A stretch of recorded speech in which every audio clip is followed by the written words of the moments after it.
Hey guys, what's up? It's Kelsey back for another episode of Business Ninjas. I'm here today with the CTO of Etha, Astik. Astik, welcome to the show. Hi, thanks for having me here. Absolutely. So you are the CTO at Etha. Tell me a little bit more about yourself. So hi, I'm Astik. I take care of the technical things at Etha. What Etha is that we are trying to build a interactive new social media platform which tries to counter the problem of political polarizations by giving the public a way of holding politicians accountable and also showing how closely the ideologies of different politicians align with that of the public needs and wants. So that is Mm-hmm. the niche market that we are targeting. Coming to my own self introduction, I have been a part of 4 different startups as lead technologist, initial hire, core team member. I've managed teams of about 10 to 15 people and delivered products in different domains of AI, ML, AR, VR, ergonomics analysis, Hmm. neurological rehab, full stack development, almost every technical field that you can think of. Wow. So that's where my expertise lies, that I'm able to connect all these different verticals in the Yeah. technical domain and provide value to the company. Wonderful. So that's one heck of a start. That's amazing. You're very versatile. So how exactly did Etha come to be? So actually, we started off with the idea of political polarization. Hmm. We like Nicole, my co-founder itself. She has faced a lot of issues in her life because of the political climate, Hmm. and I also know other people as well who cannot sit on the same table with their families because of how sensitive of a topic politics has become in nowadays. Hmm. So Hmm. that is where we detected the issue and we came up to a solution of how we can use AI technologies to actually account for a issue by issue breakdown based Hmm. on the statements made by the politicians and how the public is reacting to it, getting Hmm. all the data out. And Yeah. once we were done with the idea, the first idea phase, 1 week later, I was in New York and we started off full speed ahead. Oh my gosh, that's a phenomenal start. That's great. So, yeah, that's how we started off. And ever since then, we have been in talks with different people from different backgrounds, even politicians who actually have helped us polish our product, Hmm. understand where the grievances lies, and how to actually go about with the whole problem that we are Hmm. facing So in how particular. has this political atmosphere, how has that affected your business? So it has affected our business because in a way that was unprecedented by us. Like people come to the platform. Some people Hmm. say we are a left-wing agenda. Some people say we are a right-wing agenda, depending Hmm. on what they feel comfortable with. Because they only see the sour apple in the whole bunch. Yep. Yep. Okay. So that is one thing. Apart from that, a lot of misinformation that is Hmm. being going around in the whole political domain, Hmm. like different news media houses pushing different perspectives. Hmm. Also, social media channels actually showing only the content that people feel comfortable with. Yeah. That is one thing that has actually shaped up people's perceptions, make Hmm. them stuck in their own echo chambers, Yep. and that is something that we're trying to break off Yeah. because according to our analysis, in 1994, Uh-huh. the Republicans and Democrats had more of a middle ground than they do in 2021. Like we are living in the most polarized environment ever, and all Wow. the perceptions being pushed into the media are actually adding to the vicious cycles of growing divisions that we see nowadays. Absolutely. And you mentioned too, it's sometimes it's really hard for people to sit down at their own table with their family. And part of growth, I think, is, being uncomfortable. And it sounds like you folks are allowing people to have, sometimes uncomfortable conversations, but they're accurate, right? Yeah, Yeah. like Very nice. Awesome. So you folks are an app. How do you generate revenue? so. As of now, we are pre-revenue as a company, but Mm-hmm. we are in talks with different polling organizations and entities that can capitalize on understanding the voting constituencies at a deeper level. Mm-hmm. Basically, the Coalition of People's Agenda is one of the prime.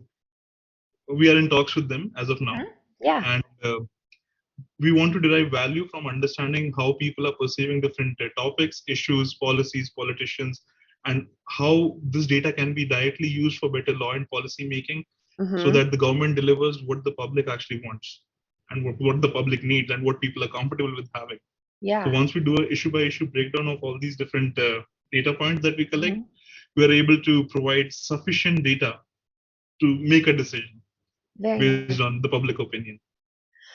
And so how do you determine kind of where you folks, your different targets? How do you determine, what your target audience is?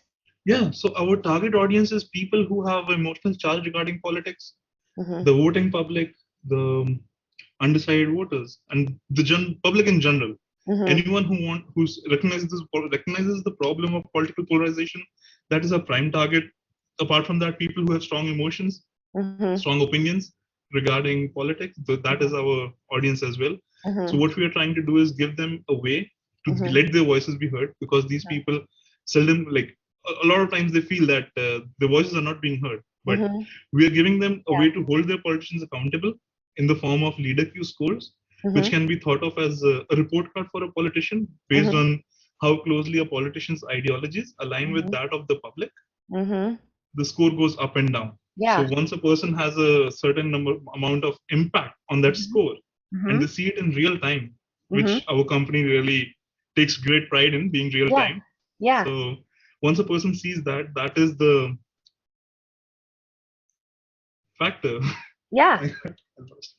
Yeah, No, that is the absolutely. driving factor for the people. Yeah, no, and it's very needed in today's climate, and then also take into the political climate. You also have COVID, so it sounds like you folks aren't right-sided. You're not left-sided. It's your whole goal is providing the truth. So through that, I imagine you've uncovered some really interesting facts and stories that you've Yeah, found. yeah. Yeah. Yes, like if you go through a timeline of events, people, media, like politicians, media houses, have changed their stand on where they have what they have, think about COVID vaccines, Yeah. which has also reflected on how people perceive them. Like someone would be supporting it one day, someone would be against it the other day, and someone would be Mhm. again supporting it like the third day. So Mhm. when you notice that and all those patterns, it actually becomes very evident how much the media has impacted how the people's perceptions, how Mhm. people are processing those things, how they Mhm. make their opinions. Like Mhm. media plays a big role in it nowadays. Like Mhm. you you can't go 5 steps into the internet or out of your house without interacting with some sort of media. Yes. So yeah. Yes.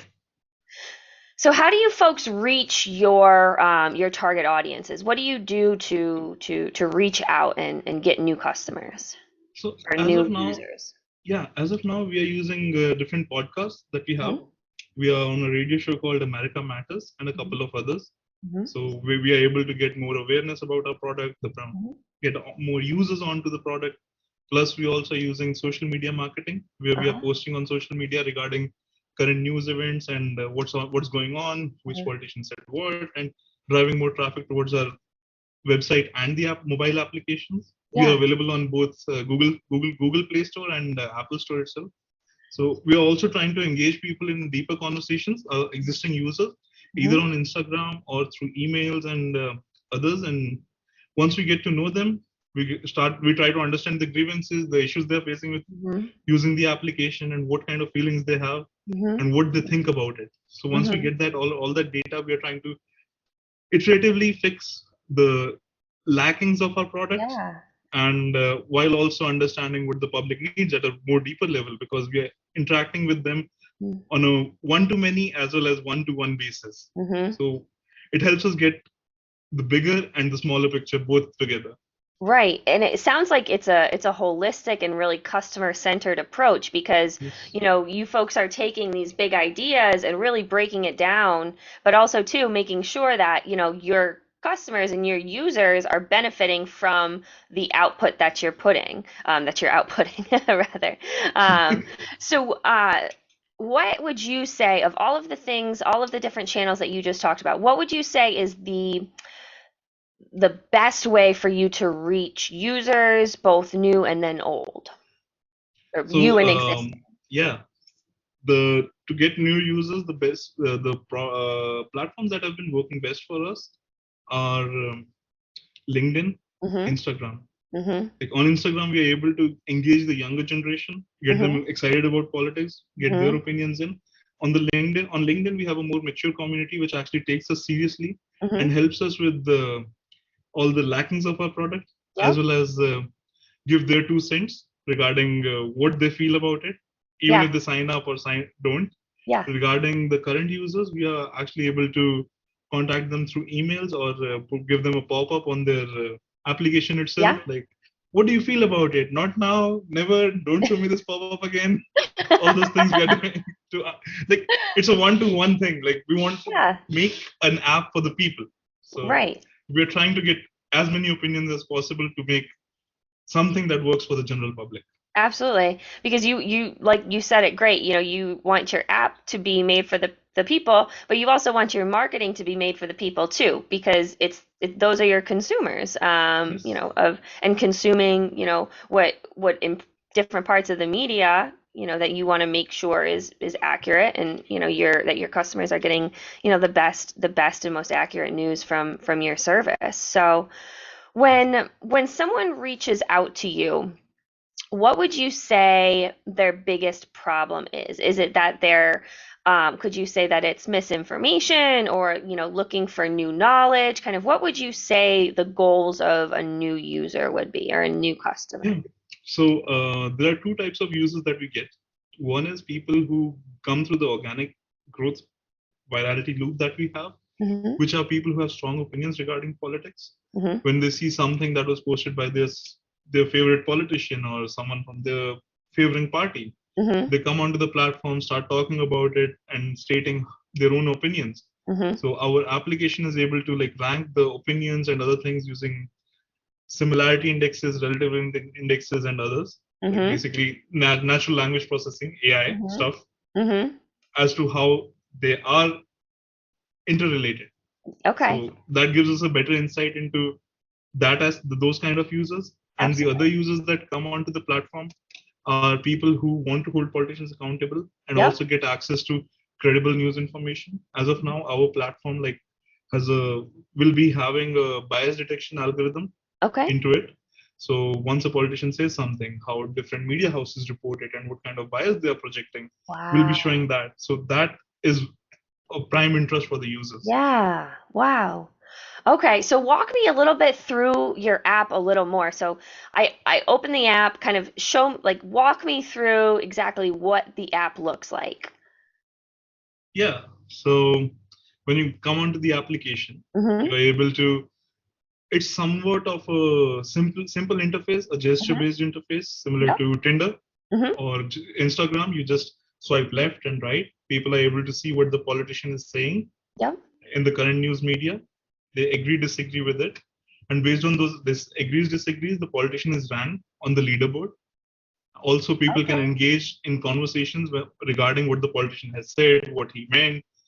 We have a proper comment section. And based Yeah. on how constructive people are being on that comment section, Yep. the users also get a score associated with them, which is the user Q score. Okay. So the higher your user Q score, the more you can influence a politician's leader Q score. So Wow. it becomes kind of like a game from the Yeah. user's perspective, while it also helps us hold politicians accountable, do the whole analysis of issue by issue breakdown, which gives us insights as to what the public needs and wants. So Right. it's a game that people play and Yeah. hold politicians accountable in real life. Wow. Wow. That that's so awesome. Have you found a lot of other people kind of doing what you're doing, or, what makes you folks stand out? So what makes us stand out is we people have political news social media platforms, but they have limited interactivity and they are kind of focused on one kind of domain. They're backed by political parties, for Mm-hmm. example, Getter, Parler, and others. Mm-hmm. Like they have had issues with controlling the narratives of the people. Mm-hmm. Also, that is one aspect of it. What Etha is comparable to right now is news media houses and social media platforms. So as it goes for news media houses, we are not a aggregator for them, Mm-hmm. but we are an integrator because the kind of data that we derive Mm-hmm. is highly beneficial for them as they can improve their research practices and give people an access to more credible information. Mm-hmm. and to the other social media platforms. So the idea of political polarization is that it's very subjective in nature right now. We have all the data, all the interactions, all the communication happening on different social media platforms like Facebook and Twitter, but none of them are putting it in a quantified form. Mm-hmm. So what Etha does is takes all those issues and puts them in a quantified form, gives them a number, taking the subjective matter, giving it an objective form. Yeah. Also, Etha focuses primarily on politics and the political domain, Uh-huh. which the other social media platforms don't. So Right. that's where we stand out from others. Plus, fact-checking platforms can be thought of as something similar to Etha, but not quite, because we actually focus on the bias that is being projected, Mm-hmm. and our primary focus is not fact-checking, but understanding what kind of narratives are being pushed by Yeah. what kind of media houses, how it affects people, and what the people need and want. Yeah. Wow. That's amazing. So, someone wants to download Etha. Where are you on, the App Store? Are you on Google Play? Where can they find you? Yeah, so you can check out our website, etha.one, etha.one. We went with the one domain because it's something like power of one, like Yeah, I making love the that. company, like making the public into one entity I so that love that. we can run the whole system Yeah. using the opinion of people. Yeah. So you can check out the website. Again, it's etha.one, etha.one. Then we are also available on Play Store and App Store. And Hmm. using our ASO practices, we actually rank really high. So if you just type in Etha, will be the first result There on you App go. Store and Play Store. There you go. And you mentioned America Matters as one of the podcasts you were on. If somebody wanted to Yes. tune into that, how would they go about doing that? Where else would they find you? So you can actually check out the website, americamatters.com, Mhm. or you can just do a simple Google search. They have a lot of videos, a lot of podcasts. They're available on Spotify, Apple Podcasts, and all of those other things. So primarily, they also have their internal channel. They are a local radio. Mhm. They are local radio based out of. I'm forgetting it where they're based out of, because that's more of the executive side of things. Right. Well, they're I'm a national technical. company. Yeah. Yeah, exactly. Exactly. Wow. So that's amazing. And you're on there every week, you said, right? Yeah, we are there on every. That's awesome. Wow. Well, Astik, this has been so informative and so amazing. It's been great to hear your passion, making an app for the people, with the people. This has been a great conversation, and I really appreciate you being on the show today. Thank you for having me. Absolutely. Really All right. appreciate it. Absolutely. Have a good one.